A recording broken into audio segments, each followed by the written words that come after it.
the U.S. Our next guest wrote a scathing opinion piece saying, in part, political inaction on this issue could create a firestorm unlike anything we've seen to date.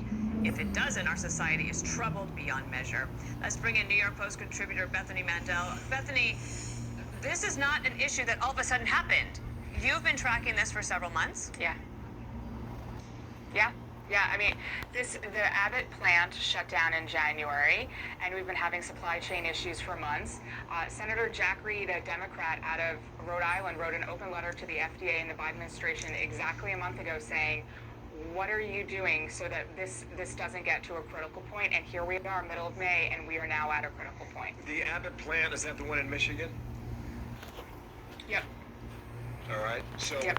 So what is it doing now? It's just sitting there empty, and we're waiting for the FDA to open it. The Abbott plant is claiming that everything is fine and they're ready to roll and they want to reopen operations, and they're waiting on the FDA. And that seems to be what's going on. Okay, so you can't imagine, if this were happening when I was at the White House, I would have basically poured gasoline on my head and threatened to light a match if everybody didn't get on board. This wouldn't have happened if you were at the White House. This is something, I don't know about that. I mean, you have crises, but the problems come to you, you deal with them. That's why you have a cabinet. That's why where's Secretary Becerra? Where's the FDA commissioner? And also, where's Kamala Harris?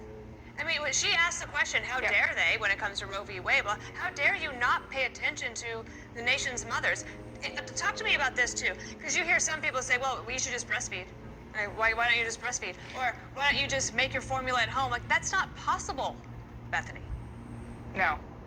No, it's not. I mean, I wish it were the case. I have a lot of experience doing this. It's not a faucet that you can turn on and off when you're breastfeeding.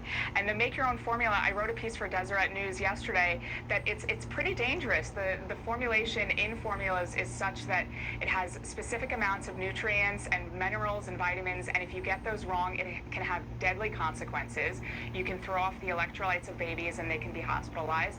And I'm hearing anecdotal reports of that's happening. People are trying to stretch their formula cans with more water, and they're disrupting babies' electrolytes. But then if you're trying to make it at home, the other danger is that while you're keeping your baby alive, you're creating deficiencies that are critical for brain development that they're not going to recognize until there's some damage done to their brain development, and you're only going to realize that a couple months down the road. That's a very important point. You've got some allies. Tom Cotton's one of them. He says the shortage is a national crisis. He writes, hitting poor moms and kids the hardest. FDA needs to immediately step up, be transparent, explain how we'll get production restarted, and give parents a timeline. And the Biden administration needs to take this seriously. The piece you mentioned, the Deseret, you say at the end, political inaction should create a firestorm unlike anything we have seen to date. Yeah. I mean, if you look at how angry parents were about school closures, and we're seeing that reflected in the Virginia governor's race, and we're seeing that reflected in poll numbers around the country. If parents were mad about not being able to send their kids to school, wait until you have parents who are running around all weekend long to 6 different stores to try to cobble together enough formula to make it through the next couple of days. This is, it's maddening and it's terrifying, and it cuts to the core of a parent's fear like nothing else. And the Biden administration's continual silence on this, and silence from not just the Biden administration, but from most people in Congress. No, this is not on the radars of anyone that could be helping the situation, and there is going to be a significant amount of anger from parents on that front. You conclude, if it doesn't, our society is troubled beyond measure. That's your... Bethany, I have a quick question. Do you think that America should be more willing to allow the importation of baby formula from other countries?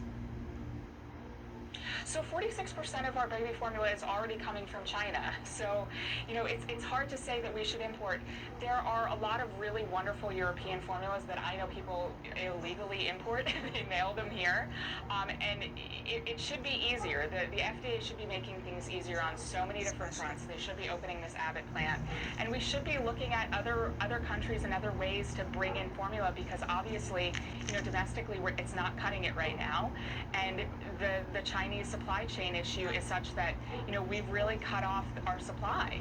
Bethany, you're a strong voice for the issue. Thanks for coming on today. Great mama, Yeah, great writer, Good luck. great talker. Great to have you here. Thank you, Bethany.